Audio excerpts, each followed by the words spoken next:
So when you're looking at, well, firstly, what do you consider to be retro hardware? Because different people are going to have different ranges, and like, what sort of range are you interested in?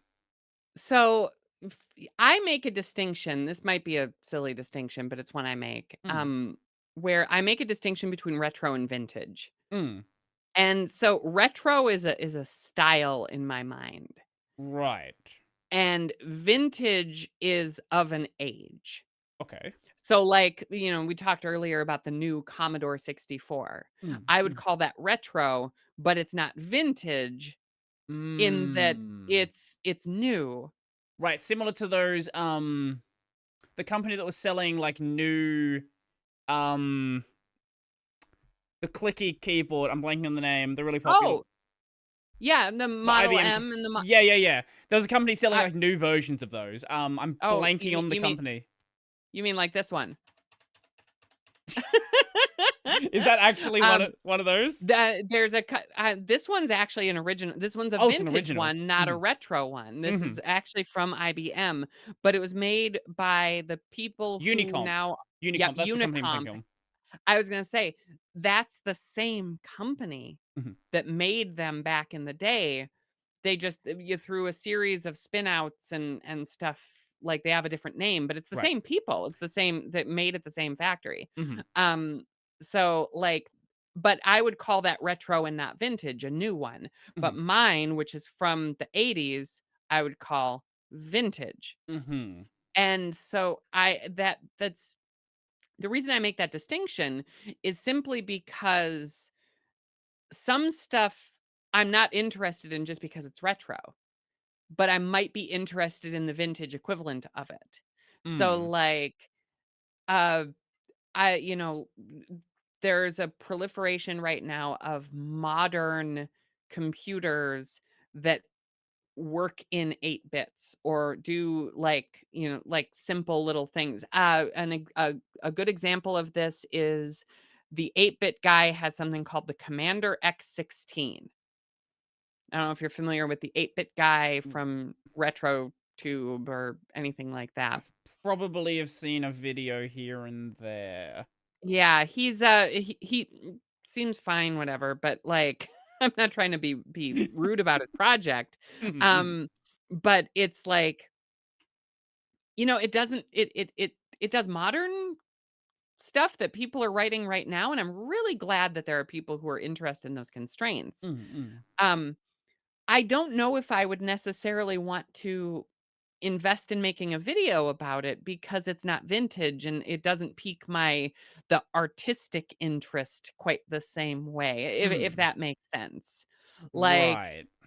there's something about making a video or writing a blog post or talking about something that's of a vintage that I don't necessarily feel about talking about something that's modern but has a retro feel, if Right, so if you that makes value sense. the, I guess, the age of the age and maybe legacy's not the right Y word there? I think there's more to talk about with the age and the legacy, Mm, like, talking about a new system. There's not the history to kinda dwell on, and, like, mm, that's the mm, part that I find to be fascinating as far as a story goes. Um, again, it's not picking on the people doing it, but, like, at the end of the day, from a content perspective, that's, I think, where more of my interest lies in making the thing, mm, and so, like, that's the part that I think gets to me, and when it comes to that aspect of it, yeah, I'm really interested in basically 1998 and before, mm. if that makes sense. So, like, I use 1998 as the distinction because 1998 was the year that Steve Jobs released the Bondi Blue. I'm saying Bondi because you're Australian and apparently that's how you pronounce it. Um, Bondi Blue iMac G3, the first iMac. Oh, that one. Yep. Yes, yes, And yes.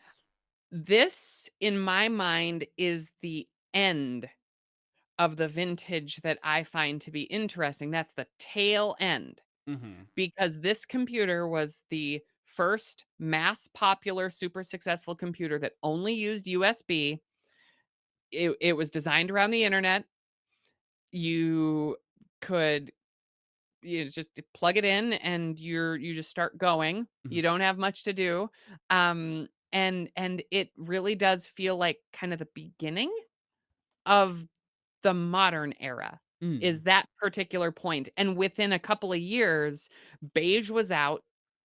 All everything was, we can get you connected to the internet. Oh, this has, you get you online. Like, it suddenly starts to look like the modern era. It Mm. might be slower than the modern era, but in my mind, 1998 represents that break Mm. where everything that by 2000 you start seeing laptops with Wi-Fi on them. You start seeing like the it starts to look like today. Right, right, right. And the coincidentally, like around the same time, you start seeing NT.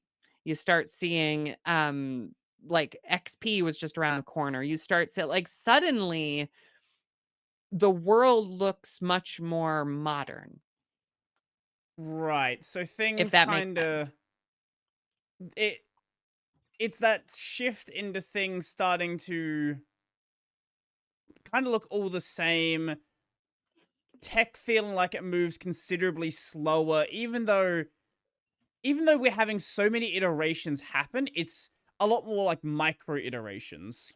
Yeah, a little bit. Yeah. I think about it more like um that story is one we're currently living, Mm. but there's something fascinating about like with the Commodore 64, just to, cuz I have one sitting right here, is like BBSing and getting connected to BBSs and like the way that online was Mm. in the 1980s and the earlier part of the 1990s, Right. that it was different. It was not what we're used to today. It was more deliberative. It was more community building. It's more anonymous, or at Mhm. least more. One might describe it as more lurker friendly. Mm. Um, there's actually a really good book. I think it's called Lurking. I wonder if I have it sitting right here. How Our person became a how a user? per yeah, how a person became a user. Yep. Mhm. That it's an awesome book. It's definitely worth reading. Because It it is kind of 10 outlines. USD if anyone wants to get it. It's pretty cheap. Yes. It outlines that distinction, or that transition period really well. Mhm, mhm. And yeah, I read it recently. It's really good. The I love this notion of the pre-constant connection era as being a place where it was exciting Mm. to get connected. And now it's just, "Ugh, I'm connected."